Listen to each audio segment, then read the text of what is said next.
Hello, and welcome to BN News Podcast, Get to the Point. This is our first episode and it's called the Allure. No, it's not called that. Dissecting. Dissecting, yes. We're going to be here for hours doing this bit, right? It's all right, Karen. Hello, and welcome to BN News Podcast, Get to the Point. This particular episode. Hello, and welcome to BN News Podcast series, Get to the Point. This particular episode is called Dissecting the Allure of Horror Movies. And with me, I have selected students, and we're going to discuss the art of the horror movie. Let them introduce themselves to you. I'm Abby. I'm Jazz. I'm James. So, children, what is it that scares you about horror movies? What horror movie did you first see, or what film or television program did you first ever see that gave you the heebie-jeebies and haunted you for the rest of your days? I will emphasise on this, the Polar Express. Because, just even watching it. Tom Hanks playing a child. Playing a child? Yeah, you know the main child in the film, played by Tom Hanks. So it's the psychology of that film that kind of freaked you out? Uncanny Valley, yeah. Yeah, okay. So how did that kind of manifest itself, the kind of horror of that, Polar Express? Well, I became scared of puppets. Did you? Yeah. Okay.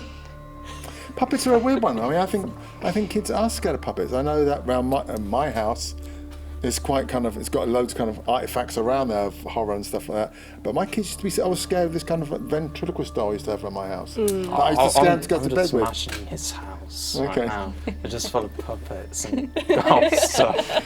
Every day is Halloween. And old Nick Cave albums. Every day is Halloween around my house. The villagers know that. What about yourself, Abigail? For me, it was actually a film that I didn't watch. It was Child's Play, but more specifically Chucky, because I remember seeing my brother watching it when I was younger, and just the idea of Chucky and his look with the knife and the scars and everything as like a 6-year-old, that was the most terrifying thing I saw. And I still haven't watched those films, and I don't really want to. Is it just your imagination kind of running riot with the character around your house? Yeah, maybe, because I'd never seen anything like that before. So it was like my first exposure to anything horror. scary? Yeah. What about, you'd have grown up on stuff with YouTube, you guys, right? We've not seen stuff on YouTube that kind of freaked you out? Yeah. It just even videos that you believe were real. Yeah. My kids, again, when they were younger, used to look at videos on YouTube. There's this one of a woman staring in a mirror and the face kind of screams back at her.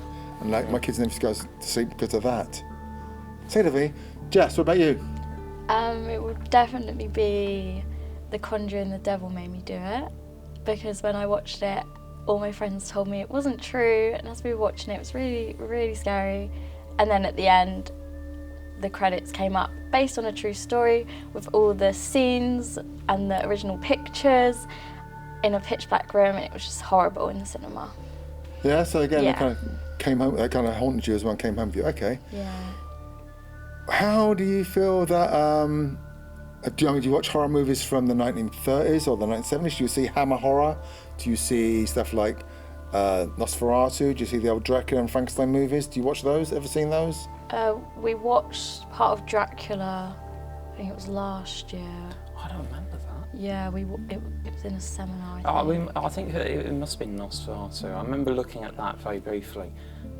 They even did like a whole... I like how people parody Nosferatu as well. Yeah. Yeah, there was this game show on Sky. Alan Carr hosted it. It was like, and they dressed up. They dressed up, yeah. And he was like dressed up in all the makeup, and you'd have like, what was 2 comedians. They would like take turns in acting it out, and they'd be in the makeup as well, and they'd like scare them. Right. Okay. But if you look at things like the old Frankenstein films or the werewolf films or the Dracula films, what do you think is the difference between a horror movie from those kind of days or Hammer horror from the 70s and 60s and 70s? What's the difference between kind of the horror films from those kind of times to, like, say, a modern kind of horror movie? What do you think the difference is? Do you still get scared by looking at stuff like Nosferatu or Dracula or Frankenstein? No, because The imagery is scary. Like, you've got the design of Nosferatu, you've got the ears and nose, teeth, and the nails as well. But it's not quite as scary as there's further techniques that we expect in modern day horror movies, such as the use of jump scares and camera work and editing that horror movies back then wouldn't have relied on. They'd solely rely on what the human imagination, the person's imagination, and then showing it to them. Because it was a bit like they start off as books and then they get adapted into these films, and nobody would have seen it before, so it would have all been very new to them. I'm with you. Yeah, okay. So it comes more from kind of a literary background. You think the original ones? Okay. What about yourselves? Yeah, I think kind of what James was saying was I think it kind of depends more on the social context as well. Okay. Because those films like Nosferatu and the original Dracula, when they came out, obviously audiences wouldn't have seen anything like that. So I think it would have been scary to them, but to us it's just very it's kind of normal now. It's kind of twee. Yeah, yeah. Whereas when you kind of get into like the 80s and the 90s and you get the different kind of cycles and subgenres, I think it's more, that's what makes it scarier, because there's more kinds of fears in the wider, in society, I think. Yeah. Okay, so you kind of recognise your worlds within the more kind of modern films, or am I saying that? Or your kind of fears? Yeah. So like the first Andy Muschietti directed film, they set that in the 80s, whereas the book was like with them as kids, it was set earlier on. So they brought it forward a bit more to have it linked to the audience a bit more, modern day audience.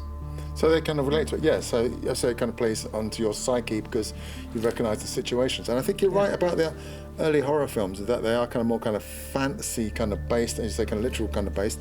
Also, I think techniques that kind of change in the horror. If you look at, say, a 1930s Dracula movie, now to the people who watched that then, say like Bela Lugosi's Dracula, to them that would have been like horrific and really scary. But you look at it now, they're so slow paced, the shots are sustained much longer. How would you kind of do a modern version of, say, of a Dracula movie that would kind of scare you? There was a new Nosferatu film where they set it on a boat. I don't think it got very good reviews, but from critics and audiences. But they kind of use some more modern techniques. So there's a lot of CGI involved in that. Like I was saying before, there's a lot more reliance on jump scares, camera techniques. Because the older films, they were just like, they wouldn't think of things like that. Camera would just be there, and someone act it out. Okay, what about? I mean, the horror movies you talk about, I come from America or England generally. Have you seen horror movies from other cultures, other countries? What about things like The Grudge or The Ring? The Japanese. I watched part of The Ring, but I mostly saw just memes of the girl coming out the floor, whatever, the well, whatever it was, with long hair. She's wearing a long white dress. Yeah. Does that kind of thing, does that appeal? Does that kind of scare? Yeah, because it's a bit like Annabelle, the white dress. Yeah. Okay, what's the aspect between that character and Annabelle then that's kind of scary? They're both young girls. Okay, so is that kind of like that innocence and evil personified within that? I think it's a trope that's often used. I mean, if you look at things like, you've seen The Exorcist? Oh yeah. Okay, The Exorcist. Okay, what do you think of The Exorcist? How's that kind of work? I think to this day it's still one of the scariest movies I've watched. It just, I mean, I don't think I need to explain. If I think nearly everybody's watched The Exorcist. I saw bits of it. I fell asleep watching it. Okay, it's a slow burn, but it's worth the journey. I was like, when is she going to be sick? When's I saw the bit when she was sick, but in bed. Yeah, and her face looked a bit weird, and all the makeup and everything looked a bit weird. But at the time, it maybe it hasn't. I mean, it's dated quite well. I think The Exorcist of many of those kind of horror films at that time.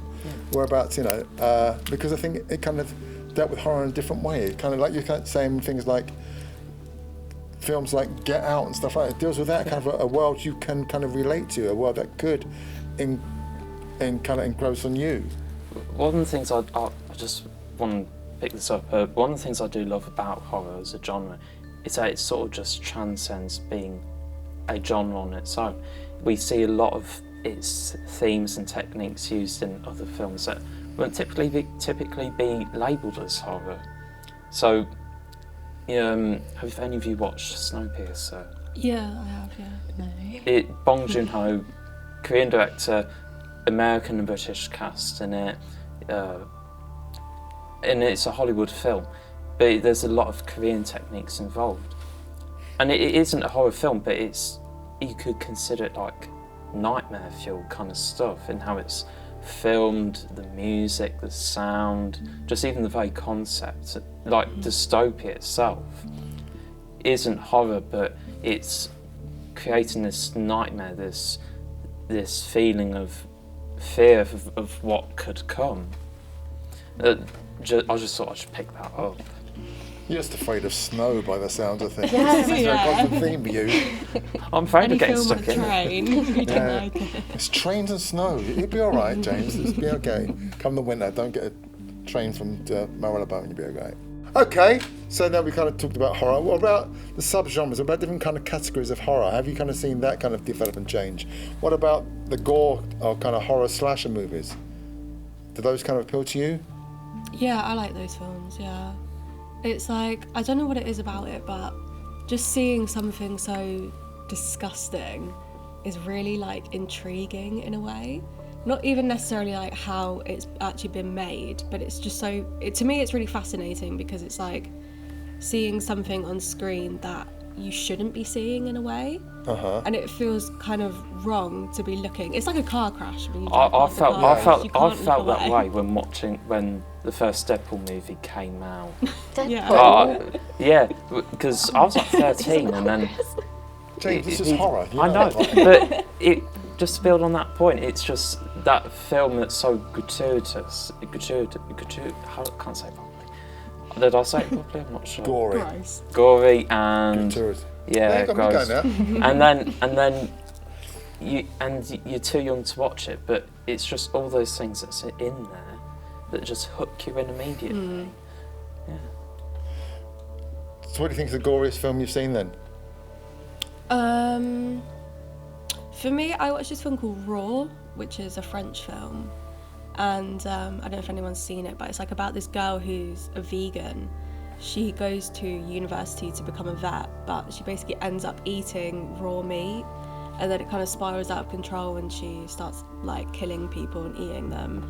But there's a scene in it where she gets a rash on her skin and she's under her covers itching, and just the sounds and it was so visceral the way they did it. Like, it actually just made me feel sick watching it. It's a really good film, but it was very disgusting. Yeah. What about you, Jess? I didn't like the remake of the Chainsaw Massacre because his bad. face just looks disgusting, because obviously it's all like face on top of face, and it just doesn't look normal at all. It looks horrible. Yeah, like I said, it's just that appeal of gore that you wouldn't get to watch before, and then you get to see it happen. The most interesting thing is when like you see it, and if it looks so real, I guess I'd have to. Well, again, I think people who direct those films and the way they kind of edited, and you got that amplification of sound and the way things kind of jump cut, and you're right in there as an audience member. You can't look away yet. You're engrossed in the whole thing. So it's quite visceral, as you kind of said in those things. What about stuff like more kind of psychology? What about things like what the hell is it called? When they're in the woods. What, Cabin in the Woods. Yeah, them sort of things like that. Yeah. I feel like that was like one of the first horror films I ever watched, really, but I don't really remember it that well. But it was quite like... Is that what's filmed when they hold it? No, It's that's like Blair Witch. Oh, okay. Yeah. Cabin in the Woods is when like It's a cabin in the cabin woods. in the woods, Yeah, yeah. basically. And So was it the it's, woods? it's like an experiment to like appease. I'm not gonna spoil it. It's a great film and it's funny. You need to watch it. There was a guy who wrote The Martian, but it's sort of like this blend between horror and comedy, and sci-fi and fantasy. Sort of like it's like a Frankenstein that works really well. Yeah. What about, have you guys all seen stuff like Blair Witch and stuff like that? Yeah. I think that kind of struck a chord when it first came out. I know that I saw a lot of student films at the time of handheld camcorders in the woods. I was in the woods. I just recently watched this film called Wreck. I think that's how you say it. Recording. It's found footage. It's a Spanish film, and it's like set in an apartment block, very cheap, of like a zombie outbreak, and it's like with the camera, this very cheap camera crew. They go in with these firemen. They get stuck in there because the place gets quarantined, and it's sort of like this demonic presence that's like zombies as they slowly take over the whole complex. Really scary film. If nobody's watched it, definitely recommend it. It's free with ads on Amazon Prime. I know I'm plugging in. Yeah. But if you know, it's an opportunity to jump on something like that. But yeah, like Blair Witch, people thought it was real when it first came out. My dad was scared by it when he first watched it. Again, the rumours spread that it was a real found footage. Yeah, they started that rumour, or somebody did, but yeah, and it scared a lot of people thinking that this kind of stuff is real. Like, you can't just go into the woods now willy-nilly and just think, oh yeah, I'm gonna have a great time. Some people who might watch Blair Witch and they find an abandoned building, they'll think that the same thing could happen to them. Yeah, it's Hansel and Gretel, isn't it? It's come from kind of old folk horror, fairy stories, I think, that kind of thing. Grimm's tales and things like that. The cabin in the woods. It's also in the Evil Dead and stuff like that. What about things like paranormal films? The paranormal films, ghosts, spirits. Yeah, I've watched, I think there's 4 of them. Yeah, there's quite a few, yeah. I've watched, I think, the first and the second one. And it's just very weird because most people don't generally have cameras around their own house in each room, which is very bizarre, especially in the kitchen and bedroom and stuff. And then you just see odd activity happening to all the like objects, is it? Yeah. Around, like, tables moving, chairs moving, which wouldn't normally happen in a house. And it's sort of on a cam with the time, and it's always at night. Yeah, it's always at night. Yeah. Yeah, I don't really like those films, to be honest, just because I don't really find them scary. Like, I watched the first one and then I've watched, I think, like the 4th and 5th one. I don't know why I skipped the other ones for some reason, but I just think they're just a bit...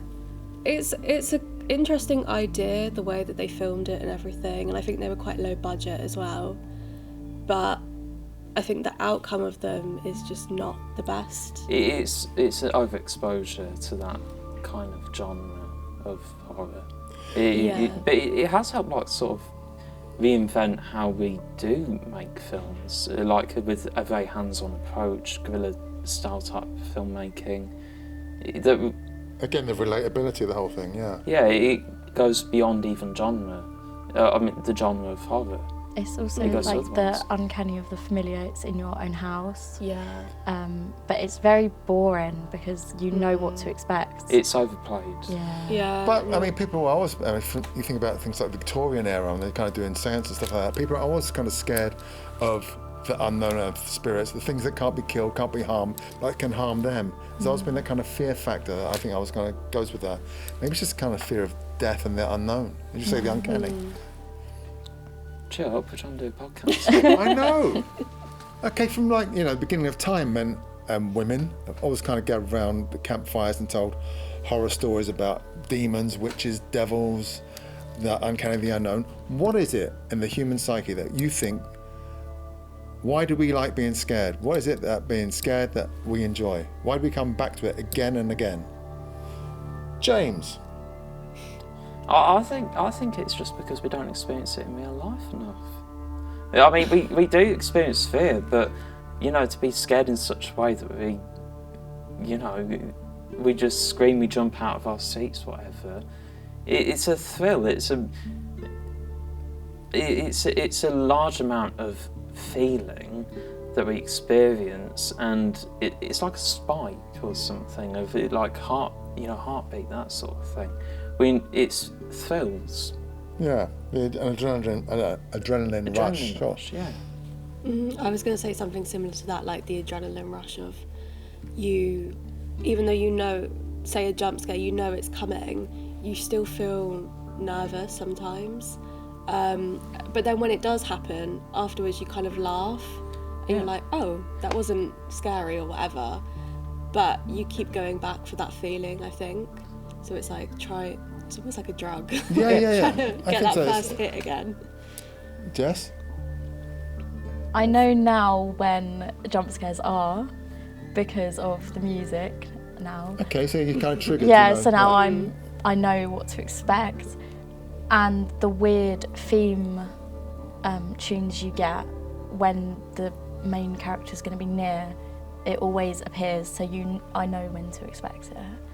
I mean, that's the thing, that you get kind of totally engrossed in a situation like any kind of movie. If this kind of engages you, get totally engrossed with it. But again, there's always, I suppose, it's kind of that feeling that even though you're kind of you're being directed by a director to kind of look at something in a certain way, and you know that someone's behind someone that they don't know, but there's kind of a safety barrier that you kind of know that it's not you, but you can't warn these people as well. So there's kind of that kind of alarm system to it. And again, we can't die, but it's about watching people die. We can die, sorry, but we are not dead. But we're kind of watching people kind of suffering and in pain and death and beyond. And we're kind of, you're out of control in that respect. We can't control what is going on. We're kind of behind the wheel of someone else directing and steering us. I saw online with the new Nun 2 movie, people were dressing up as the nun in the cinema and walking in and scaring people, and at the exit of the film they were just standing in the corner waiting for them to walk past, and no one wanted to walk past this lady dressed up. So that's quite scary if you've just seen a film. Yeah. It feels like it is real. It's real then, yeah. I remember watching this, it was during we were looking at other stuff at Allison, one of our lecturers, and I was looking at a TV series from Mark Commode, and he mentions how the best jump scare film, and I agree with him on this, is from the third or second Exorcist film. And it's very simple. I think it's at the beginning of the film. It's in a hospital, this nurse looks in the door in the room, closes it, and then all of a sudden out the door, it's like camera zooms in, music picks up like a string quartet playing really high notes, and it's just somebody rushing at her with a knife, cut to a statue without a head. One of the best jump scares ever put to film. It's just like very simple, but you can like recreate it with like any kind of camera, a certain setting, and like maybe a few actors, and you can have this like masterful jump scare with like understanding sound and camera techniques. Yeah, I think sound's played an important role with it now. I mean, it's kind of surround sound, stuff like that. As you said earlier, you're aware what's happening. You sense the tone and things going on. Yeah, it's or a silence. High pitch as well. The high pitch sounds or silence. That sometimes is worse because you don't know what's going to happen at all. And it's a technique that's been used many times. When you look at things like Psycho, Alfred Hitchcock's Psycho, the music kind of triggers you to know what's going to be happening. You know what I mean? The kind of streaky violin thing. You heard that in Alison's lesson? Yeah. I was going to say, I think it's more interesting when filmmakers kind of take risks with the techniques that they use and do something that's like different to what people normally do. So I thought of, do you know the film Midsummer? Yes. Yeah. I really like that because it all takes place during the day, which I feel like it makes you, as an audience member, you feel safe because nothing bad ever happens during the day, you know. Horror films normally take place at night. In the woods. Yeah, exactly. And this is very much out in the open, in a really nice field, and it's always sunny.